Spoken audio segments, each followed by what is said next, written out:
Hi everyone, welcome to this interview as part of the Indian Sociological Society's archive section. Today I am very glad to have with me Professor Chandan Kumar Sharma, who needs not much of an introduction, but I will very briefly introduce him. Before that, let me also tell you why we are doing this. So as part of the Indian Sociological Society's archives initiative, these interviews with eminent sociologists across the country is an initiative to document and archive the engaging works that have happened across the country in Indian sociology. As we gear towards the 50th All India Sociology Conference, which is to be organized in December 2025, this is an initiative which will document the impressive works that Indian sociologists have done over the last so many years. For this, I'm thankful to Professor Sharma for taking time out today. And today we are actually going to talk about building sociological institutions and research practices in Northeast India. Very quickly, Professor Sharma is at the moment at the Department of Sociology, Tejpur University, Assam. He's also the Dean of the School of Humanities and Social Sciences. His areas of interest are development, environment, migration, agrarian change, urban studies, etc. And Professor Sharma has been a prolific writer, writing books, journal articles, but at the same time, he's also a public sociologist, engaging in different kinds of public engagements through his writings in English, Hindi, and Assamese. He has been a part of several government bodies, been awarded various visiting and honorary fellowships, as well as conducted several consultancies and projects across the country. Professor Sharma is also known to be a mentor who engages and spends a lot of time mentoring students in the region, and he has had extensive institutional and administrative experience of working in the region as well. Before I go deep into what he has done, maybe we can hear from the speaker himself. So, welcome, sir, to this conversation. Thank you for giving us time. Thank you so much for having me here. Yes. So, I have a lot of questions, and the interview is divided thematically into 3 sections. First, we are going to talk a little bit about your research. Right. Then we will talk about maybe Northeast and sociology. Right. And after that, your own institutional administrative kind of experiences. So let me begin by asking you about your research and how you're focused on migration and displacement in Northeast India. So how do you see these two processes basically shaping and reshaping the fabric in this part of the world? I think this is an extremely important question, and I have been maintaining this in different articles, essays of mine, how migration and displacement actually, unlike other parts of India, I would say, have more or less shaped the social processes in the region. And these are two main drivers of social transformation in the region. Yes, we all know historically the region has been a continental crossroads, and looking at the very interesting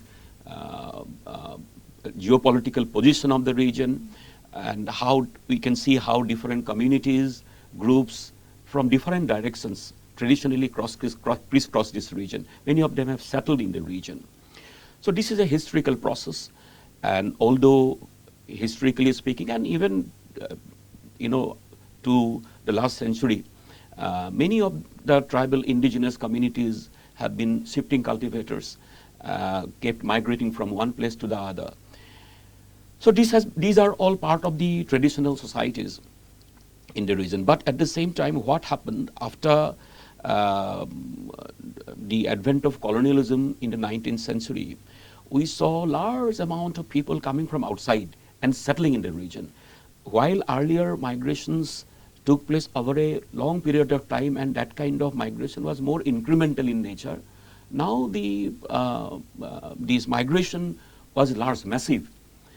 And so much so that once a landscape which had a favorable land-man ratio turned into a land scarce state. And on the top of that, what happened was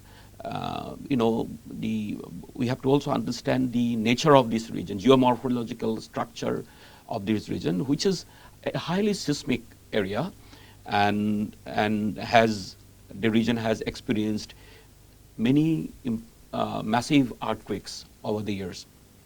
So we have also seen how even from the records, colonial records, we get to know how many villages were lost because of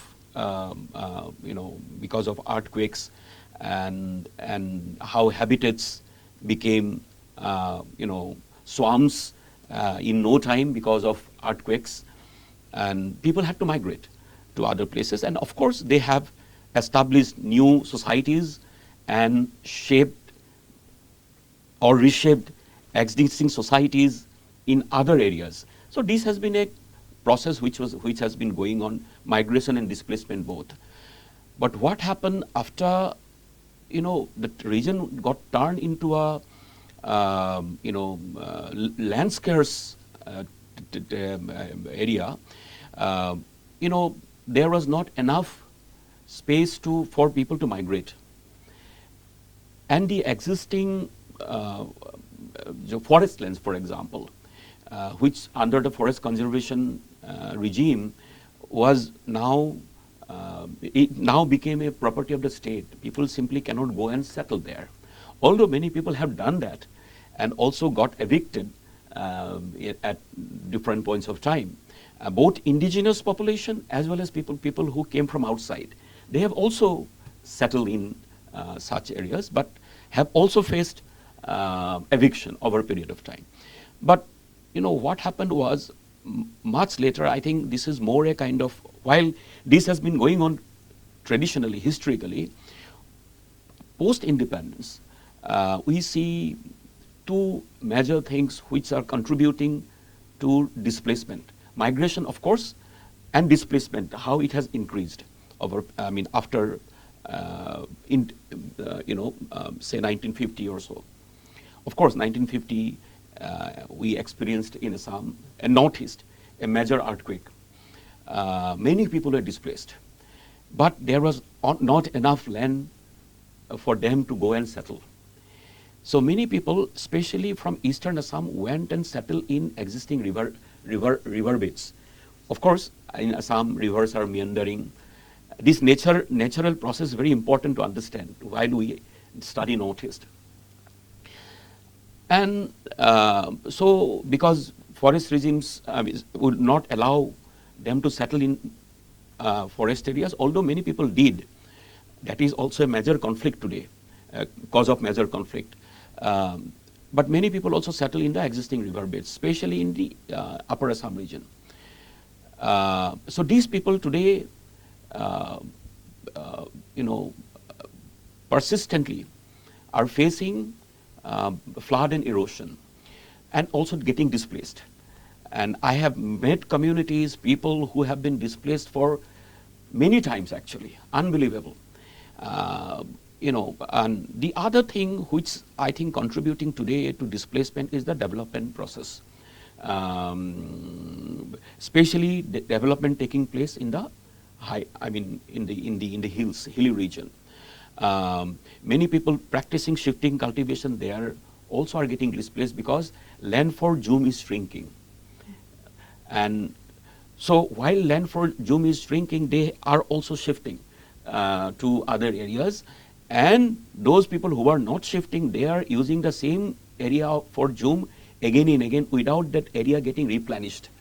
So as a result of which, there is a heavy pressure on land there and resources, and it has also very negative effect on the low-lying areas in the plains in Assam, for example.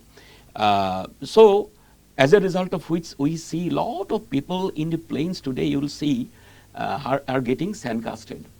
So rendering those places almost unusable for agriculture. But at the same time, the different other developmental activities, including hydropower dams, road construction, urbanization, these things have also displaced people both in the hills as well as in the plains. Um, um, and for construction of these projects, we also see migration of large number of working force to the hills, and where the communities are very small. So it is, say for example, if there are 2,000, there is a 2,000 labor force working for a big hydropower project or road construction in Arunachal, just to give an example. It is a heavy number because local people's, the population is very small. And since these are long gestation projects, many of these people will be, migrant will be settling in those areas in the hills for a long period of time. So you can imagine the kind of demographic, economic, cultural, linguistic impact on those areas. And as a result of that, I may just add this, that many people I have seen in the hills now have lost their own languages, because there are so many people from outside coming, and they are interacting with them in the language which the migrants speak. So, and finally, the one factor which is hugely responsible for displacement today is also, apart from these projects, ethnic conflict. And this exclusivist homeland politics in the region has been majorly responsible for displacement of large number of people from these areas. Many people today, you would know how they are spending time in the refugee camps, in the shelters. So all these definitely have a great amount of significance and impact on the social processes in the region, creating mistrust sometimes, uprooting people from their habitats, people losing culture, their language, and huge. What should I say? We do not have. State is also not doing enough to address these problems, and putting the things in correct perspectives. We do not have that kind of intellectual engagement either, because there is a big ethnic divide happening even among people who are working in the region. And issues have become very, very sensitive. So whether to comment on a particular issue or not. So these issues, therefore, in the region, while demand very serious attention, are very sensitive issue, because you do not know how even a single comment can work like a prairie fire. And therefore, I think sociologists in the region has a special responsibility to deal with, address these issues very sensitively, and because they have the capacity and tools to analyze these issues in a much more sensitive ways, and also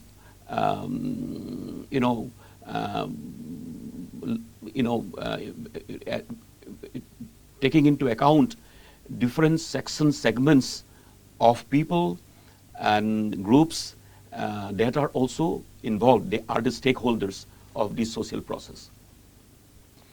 Right. In your work, you also look at borderlands, and the Northeast has always been a frontier region. So how do you see this region contributing to broader debates on questions of identity? Because we do have ethnic conflicts, like you rightly mentioned, and then these ideas of nationhood and questions of belongingness. Absolutely. Again, very interesting question and very important. I think, as I said, my previous response to you also addressed these issues, borders, and what borders mean. Border means for many other people in the country is not same here. And you know how there are many communities who got divided after partition, tribal communities, indigenous communities, and who even today regularly crisscross across border areas. Their communities are found on both sides of the border. And as I said, this is an everyday affair in the border areas. So for them, the question of identity, question of nation is very different from what you and I have. So I think the region can, majorly contribute to the area of borderland studies, which actually it is doing. And borderland studies in the region, many people, not only those coming from within the region, and more so actually people from abroad are, engaged in the specific character of the borders, and these studies have contributed globally to borderland studies. And as I said, in Indian sociology till today, actually borderland studies, question of identity, how it forms, how it divides identity, how it actually, creates new identity. These questions are not properly addressed, and it is good that, even if it is late, we have seen recently many scholars, young scholars as well, working on in these areas, and I think the region has a capacity to contribute theoretically. It's not simply a case for borderland studies or citizenship studies or even migration. I think the region is a very special, has a special capacity to contribute to these areas theoretically because of its unique location. And I am not saying I am, exactly working on borderlands as such, but all my works are informed by this understanding and how the making and unmaking of border on everyday basis actually takes place here. So I think the region has a major capacity, I would say, to contribute to theoretical, knowledge, production of theoretical knowledge on these areas. That's a very interesting point you mentioned, because Indian sociology generally has also been targeted or rather criticized for not having theories of its own many a times. So if we are to talk about Northeast as a region, how would we think about theory building and contributions to methodology from the perspective of doing research in this region? For example, if you take, for example, frontier studies, many scholars have already started working on this area. The questions like, for example, frontier urbanization, ceasefire city, these are important concepts in urbanization. And elsewhere we have seen how people are working. And my understanding is that the region can really contribute to such studies, and it has its unique position to contribute to such studies. Citizenship, for example, is such a big issue, for example, in Assam, and something which is not easily understandable by people from outside. The nuances of this question. So it is not a mere legal question, but it's also a very important social question in the region. So this uniqueness that the region has, I'm not saying it has no parallel elsewhere, but the capacity to contribute to theory building, I think region has already done that. Something which we have not seen.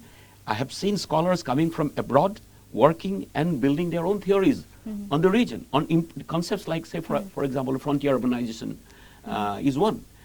Borderland studies, say, for example, Van Schendel's work on Bengal borderland was then even his addressal of the question of Jomia, Van Schendel's, are basically formed in the region. So the region is already contributing. I think sociologists therefore have to take the cue from the scholars who have come and worked in the region, and they are doing. I'm not saying they are not doing, but there are many other issues which perhaps the scholars from outside may may not have that kind of access to, because the society, it is not very also easy to work in every parts of the region. So the sociologists or social scientists from within the region can really contribute to unravel such processes, which I believe would be great contribution to theory building and within Indian sociology. So now to speak of your engagement with sociology, as a discipline, you initially did a BA in economics. Political science. Political science. I had economics, of course. Yes. So what drew you to then do an MA in sociology and then, engage with the discipline for so long? Yeah. While I was studying sociology, political science in BA, I also had economics. We also had a sociology paper. And I really found a lot of interest in that, although in that, the content of the paper was very interesting. Although the sociology that we read was much archaic, but nevertheless, the theory building that we could see, I could see at that time, the concepts really attracted me. And the other thing was that when I went to Delhi after that, I was not sure whether to study politics or sociology, political science or sociology. I was just toying with the idea. But since I was attracted to sociology, and Delhi School of Economics also had sociology, I appeared for its entrance. I got through, and but I don't know if I had not got through this school, perhaps I would have pursued political science. But since I got through Delhi School of Economics, I did not wait for results, my admission in political science, and which happened eventually. But I stuck to sociology, and my own interest in issues like migration, development, environment. These issues are dealt with by sociology in a much more in-depth manner, and political science does not have that kind of engagement. Of course, state is a very important institution.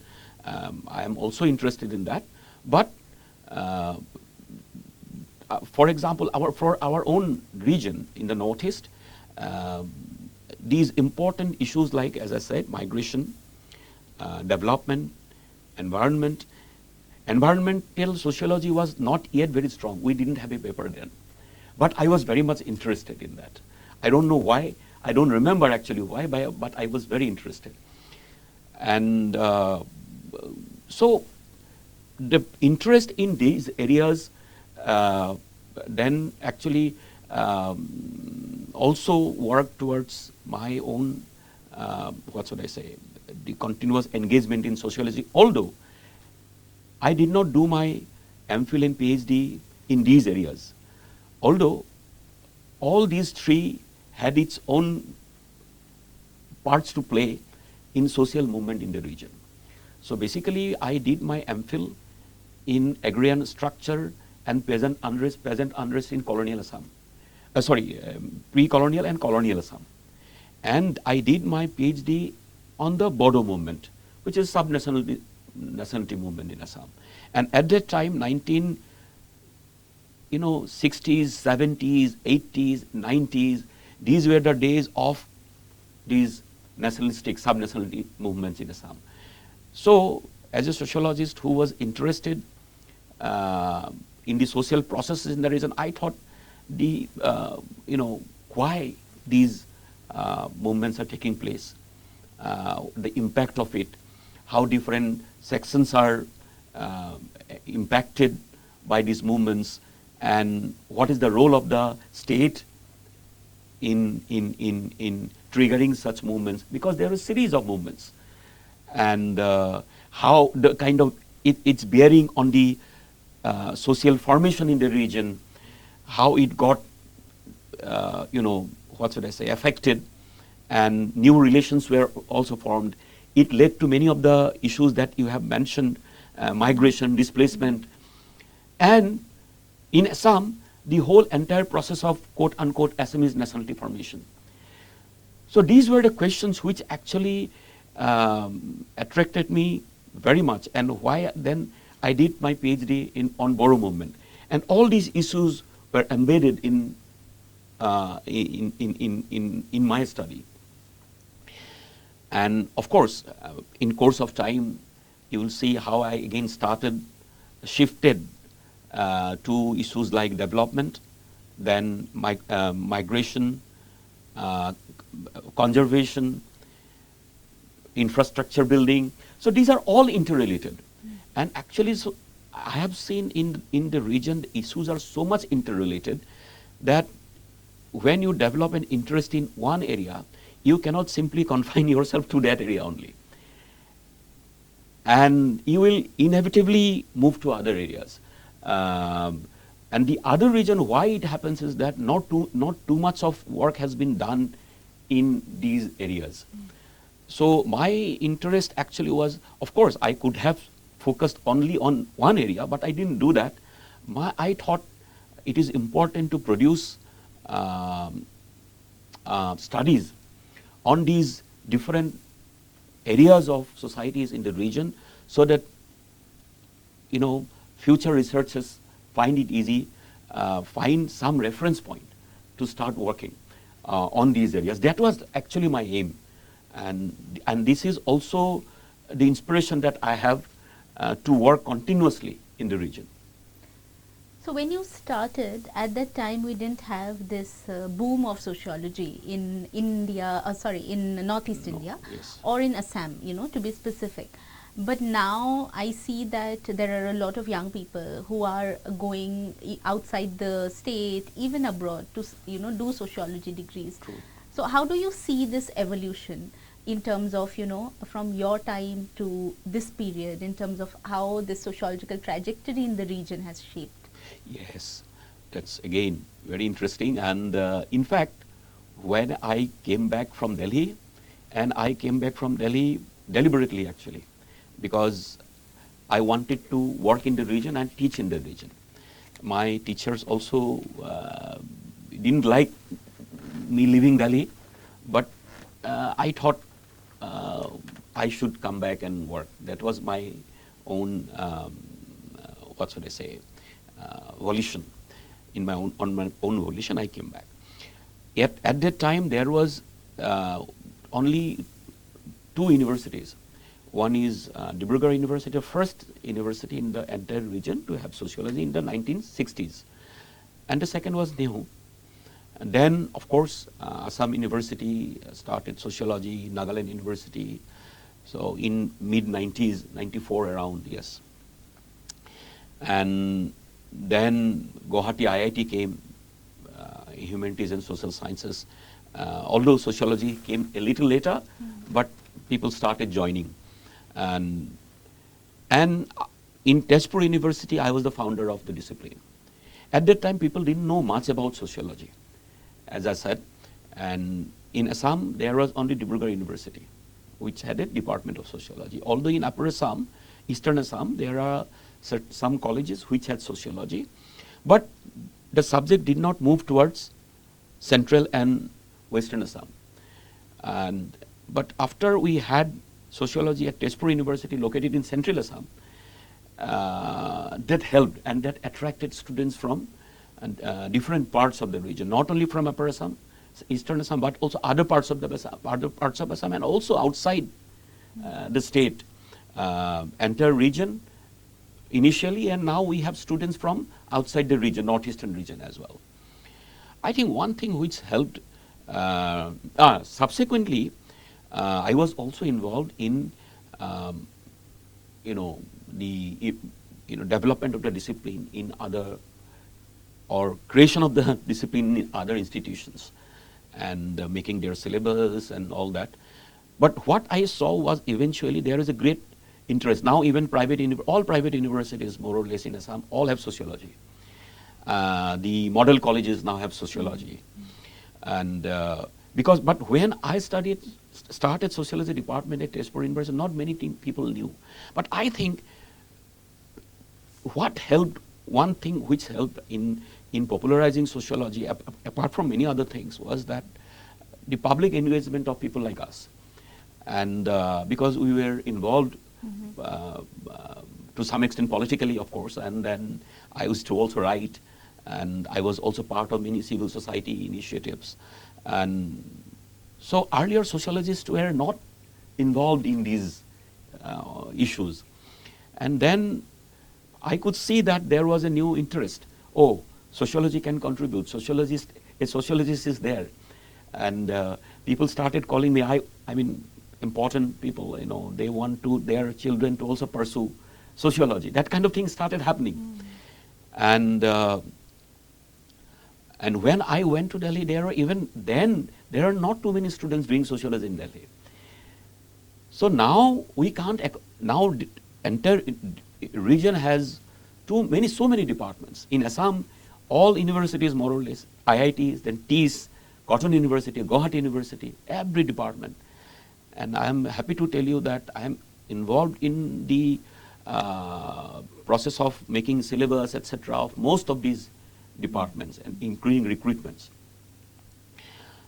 And now there is so much of demand that these institutions in the region are not capable of accommodating all applicants, students aspiring to study sociology. So many are going outside, and of course now there are many people who are going to do even their undergraduate in Europe. This is happening, and now people also have perhaps the capacity and the information. During our time, we didn't have that information. Now people have information, and in Europe, perhaps if you get a fellowship, it is not that expensive, unlike USA or UK or Canada for that matter. So, and many of these students, although many of them have not returned to the state, they have found employment elsewhere, but their work in the region has definitely enriched sociological knowledge on the region.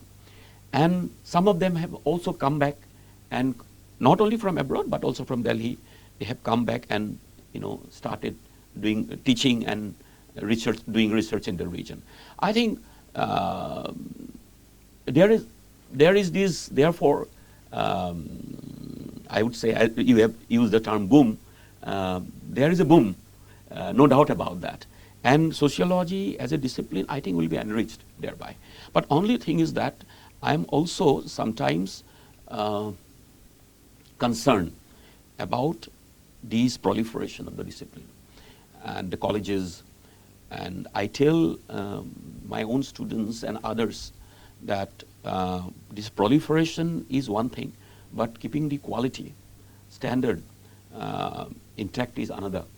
So we have a great responsibility to see that the quality of teaching and research does not go down, and then it will not be a good thing at all.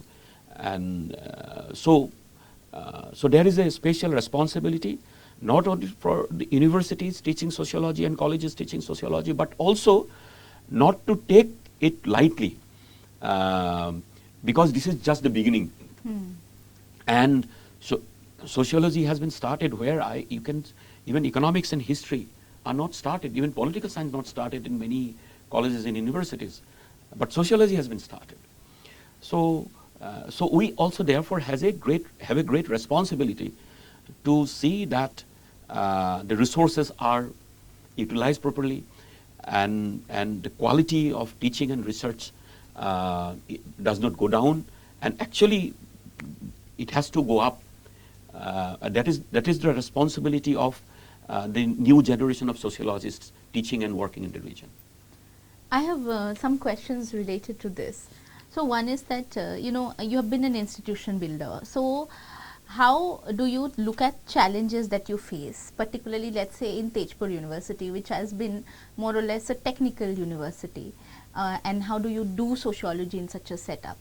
And when we are talking about keeping or rather enhancing the quality of teaching and research, how do we encourage young people to also take teaching seriously? Because now everyone wants to do research, they want to publish, but how do we encourage reading and teaching? Absolutely, that's a big challenge. I have seen how new generation of sociologists, social scientists, they don't like teaching. And I myself have interviewed candidates who have left good central institutions to teach in institutions or research institutions where the teaching load is not that much, which allow them to do their teaching and writing. So I don't blame them because problem is that in the universities today, teaching, research are definitely very important concepts, but important components, but there are too many other responsibilities. Many, I mean, administrative, clerical responsibilities actually, I would say, which take your time. And there are a lot of changes happening. 4-year undergraduate program and implementation of NEP, online courses. These things are also very, very sometimes complicated and take really a lot of time. And especially people like us and who are not perhaps technologically very savvy, I have to always take help of somebody to get things done. But what my point is that there are a lot of non-teaching, unacademic burdens that now you have to take, even in central universities. And often in many universities, I know the institutional support is also perhaps not forthcoming. I'm not saying all universities, but this is a case with many universities which I have come to know.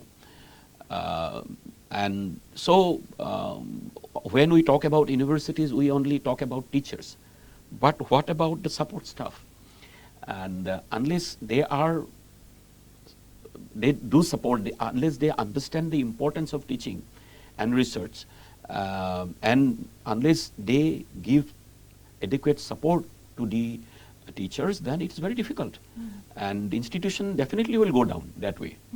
And so that is why I see that I see many young researchers preferring smaller institutions where work culture is much comforting and supportive. Ecosystem is much more academically oriented. I don't know how to take care of this because this is an issue which is systemic. This burden and non-teaching burden. Teaching burden also. I have seen many young scholars taking too many classes because many of the young departments, they are not big departments.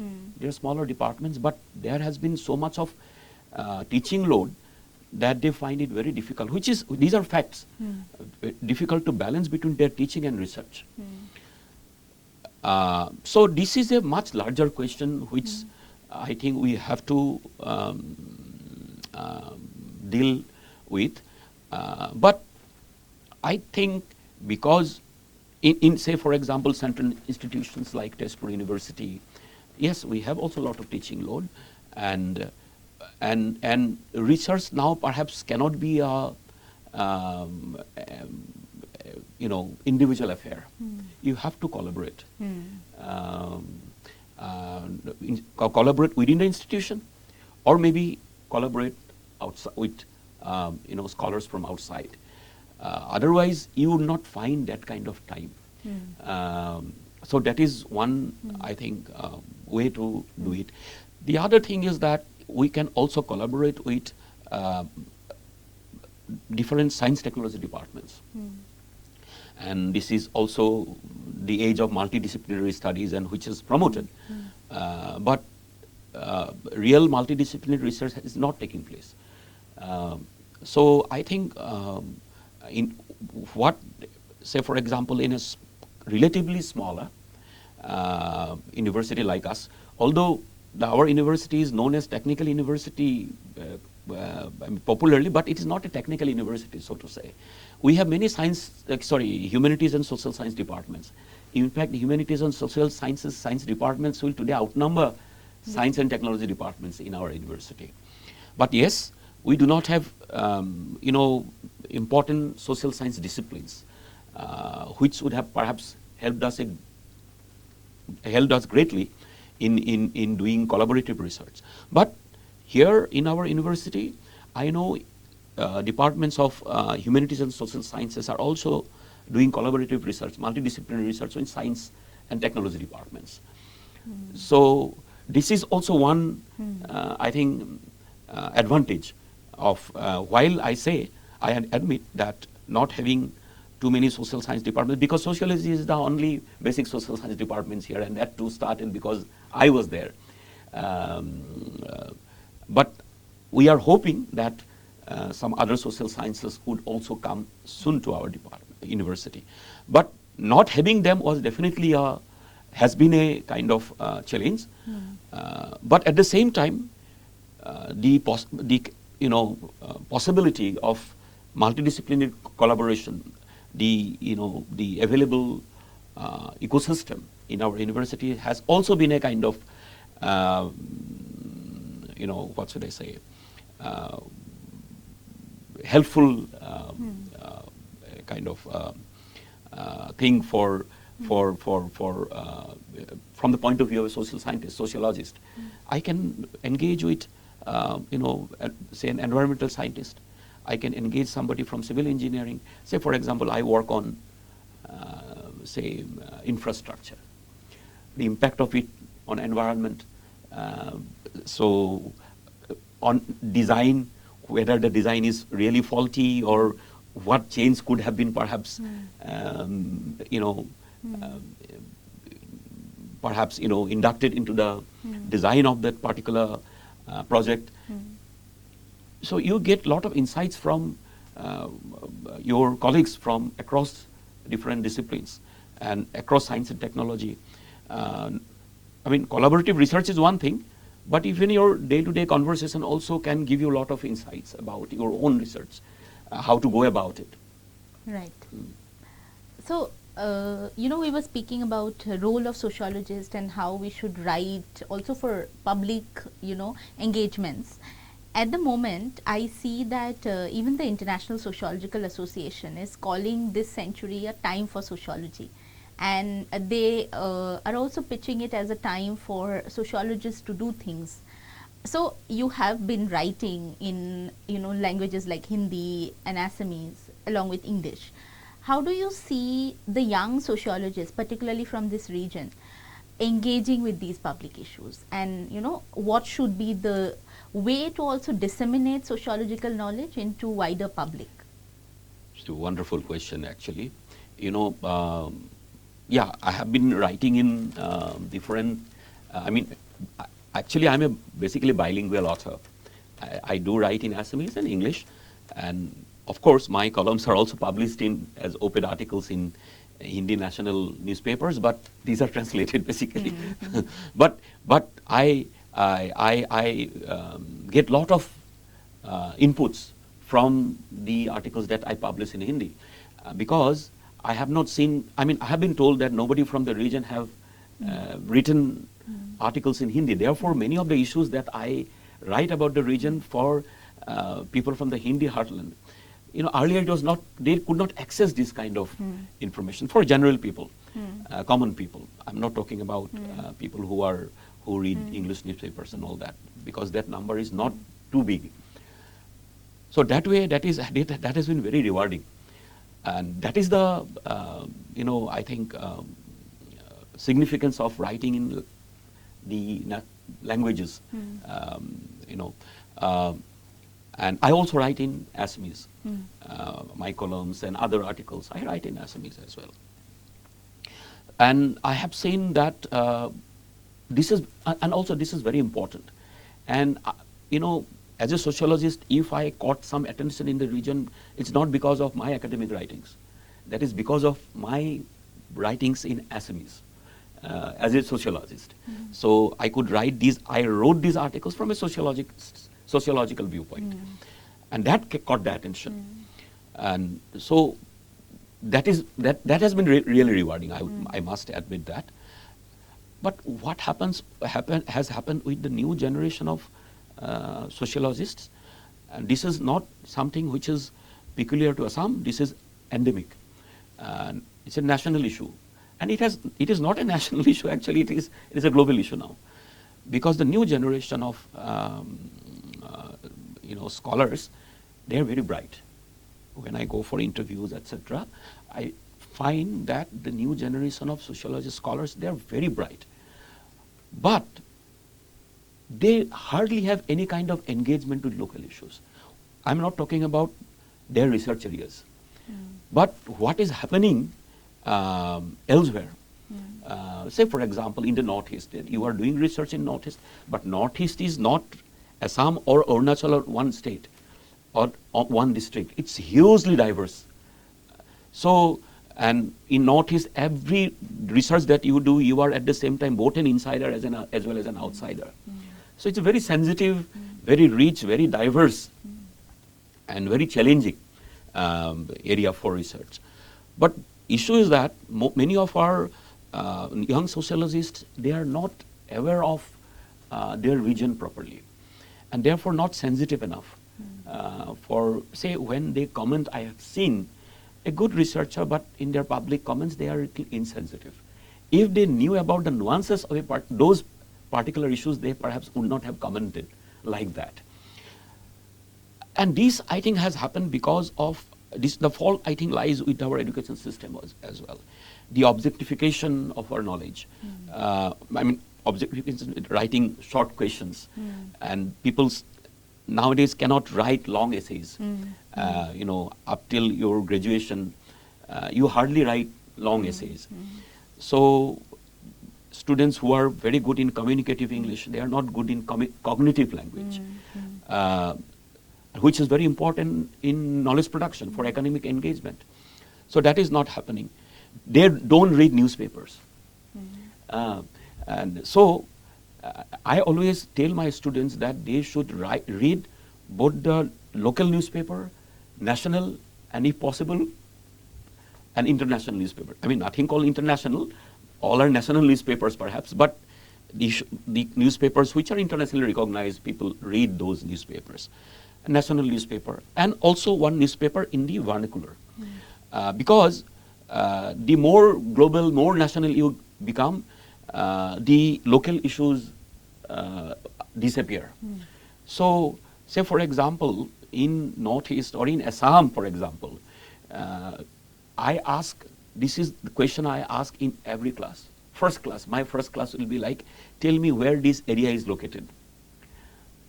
If somebody comes, say I will ask a student where from you are, and she would tell me I am from area A. I will ask somebody, do you know where this area is? Believe me, MA students won't be able to tell me. They do not know. Unbelievable, because geography as a subject is not there in the syllabus. But I feel if they engaged with, if they read newspapers regularly, if they read, magazines, journals regularly, perhaps if they, watched news regularly, although we know there are a lot of things which are said are not correct or misrepresentation. That happens in the media. But you can at least learn things critically. I mean, there will be some engagement. So, say in Assam, I often ask this question. There is an area called Bakjan, where there is this big fire. And because, the search for oil and gas. So that happened. And so at that time, Amazon also, there was this fire. So many of our students I have seen, this has become my example. And they know what is happening in Amazon, because they get the news in social media. But they do not know what is happening in Bakjan, their own state, own region. And that is because of lack of engagement with local issues, local newspapers, local media, and this is not something that you create all of a sudden. It has to happen right from the beginning. It has not happened. That is a very unfortunate thing.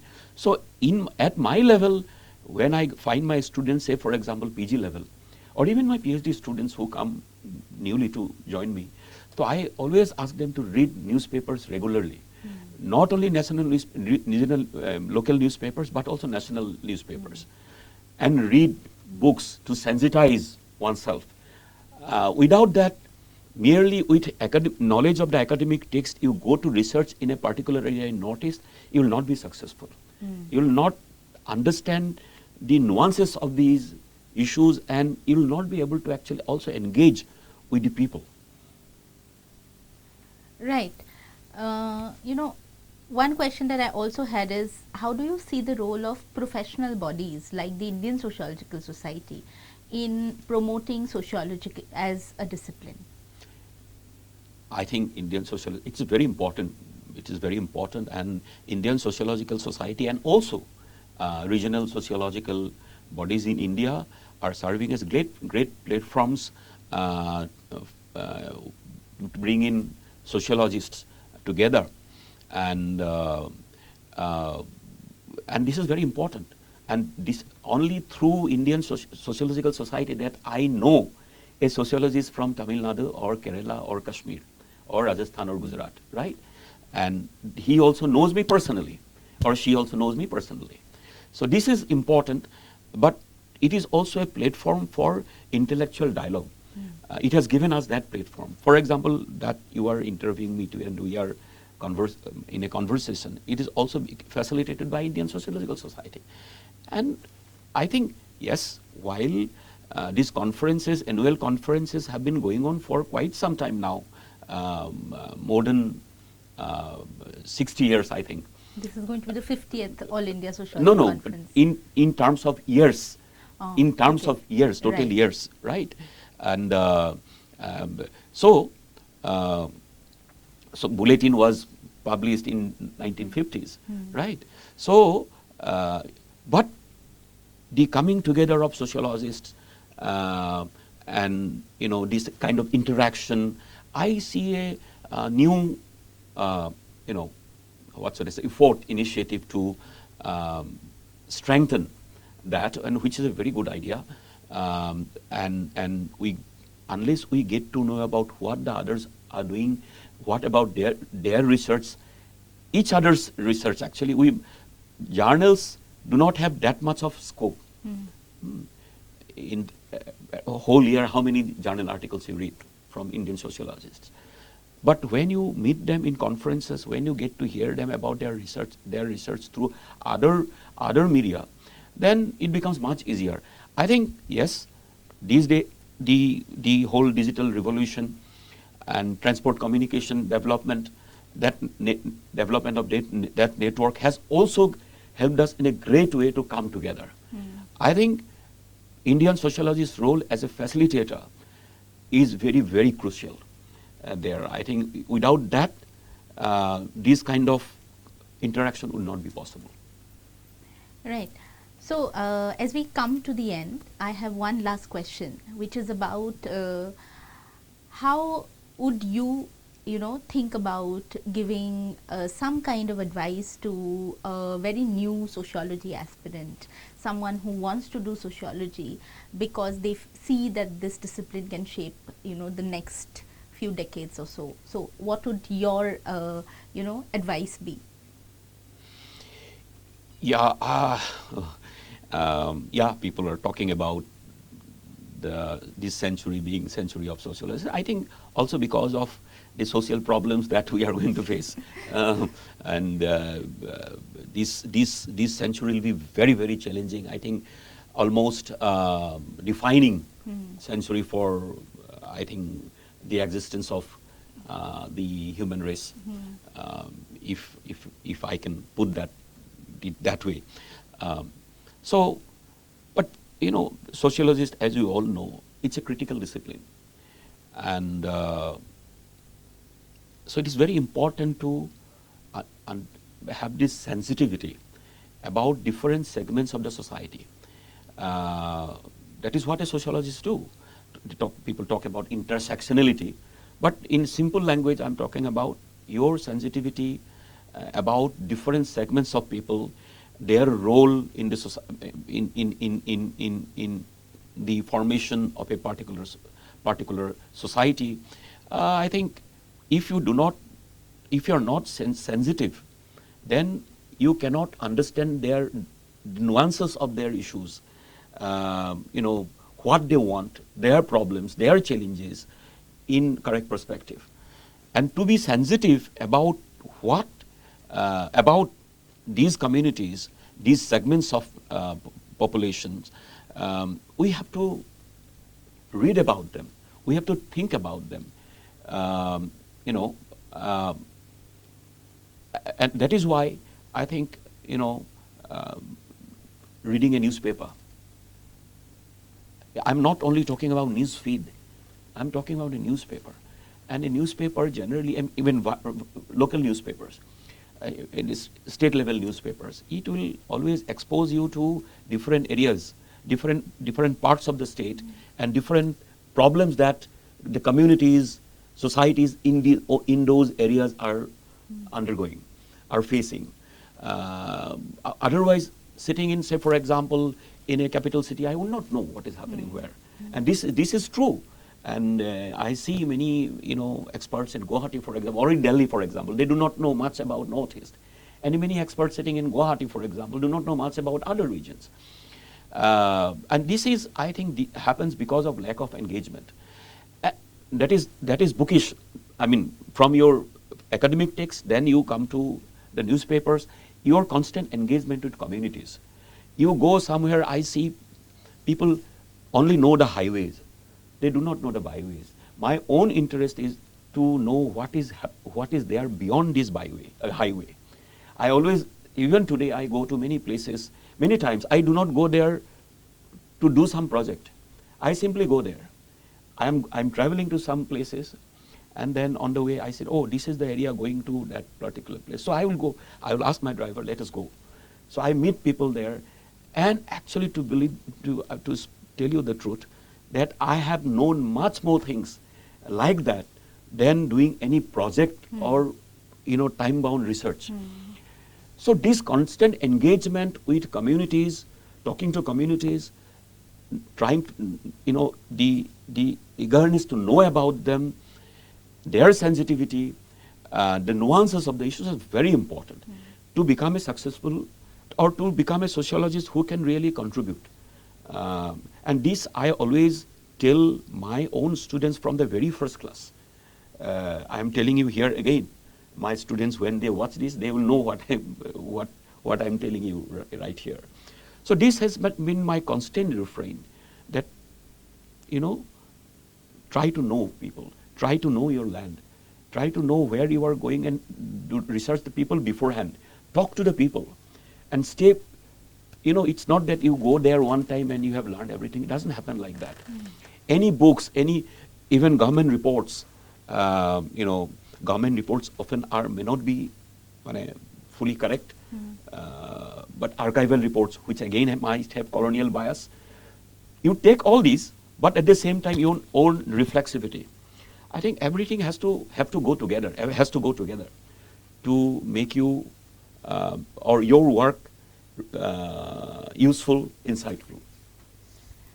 I think in this conversation we have had quite interesting discussions about how sociologists can bring the local together with the national, and, you know, also the global. And that, you know, something that we should also think about is not imposing our views on the community, like you rightly said. Yes. So on this note, again, let me express my gratitude to you for giving all this time and effort. And to our viewers, this is an initiative of the ISS which documents works done by sociologists across the world. And thank you for listening. Thank you, Professor Sharma, once again. Thank you, Rituparna. It was a pleasure. Thank you very much. Thank you.